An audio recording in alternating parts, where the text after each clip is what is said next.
Here we go. Spotify strategy. 4 points. Let's start. Number one, deliver a whole body of work. If you are doing an EP or an album or something, make sure that Spotify knows, firstly, it's coming. Deliver the tracks. Even if your songs aren't fully done, you can deliver the demos and then switch it out for the master at a later point. But just to have the actual files delivered and ingested means that when you say to Spotify, hey, I have an album coming out, I have an EP coming out, and you want them to be a part of that story, they see that you're the real deal. They see that you're executing on what you say you're going to do, and they're more likely to support you because of that, because they want to be on your journey as an artist. They want to support you, but you do have to show that you are being true to your word and actually delivering these songs, and they're not just a figment of your imagination until they're actually delivered. Okay, number two, use Spotify's tools, especially the new tools. When Marquee is being used and Showcase is being used, Spotify has more reason to help you and more reason to support you because you are showing loyalty to them by using their tools on the platform.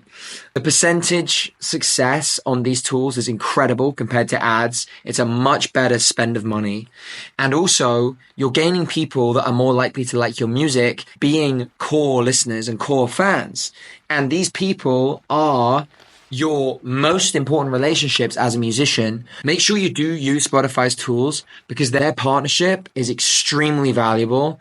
They can help you service songs, service your shows, and service your merch, and act as a one-stop shop for your fans to come and have a real experience of your music. Another superb tool that you should be using is Discovery Mode on Spotify. If you're an independent artist, go on your Spotify for Artists and opt in on Discovery Mode. It is a wonderful tool for bringing new listeners to your music.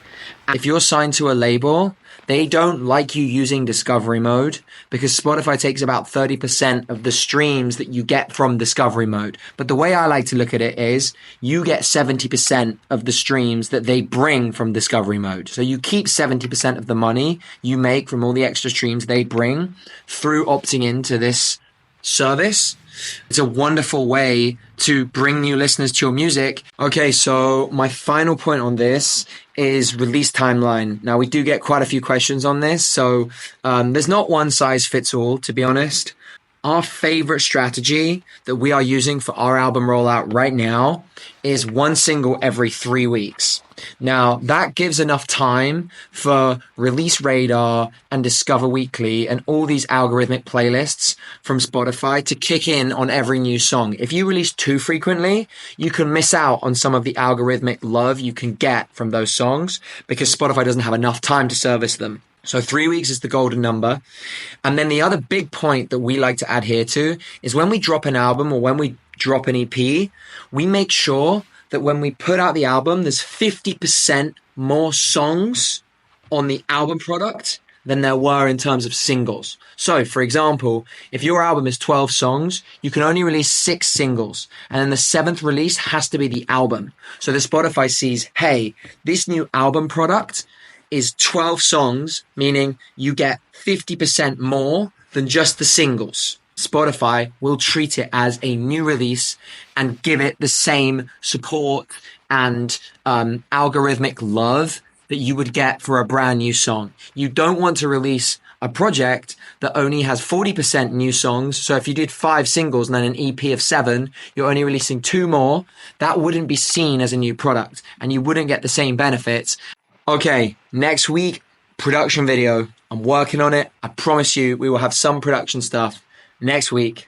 Looking forward to it. Take care and chat soon. Cheers, guys.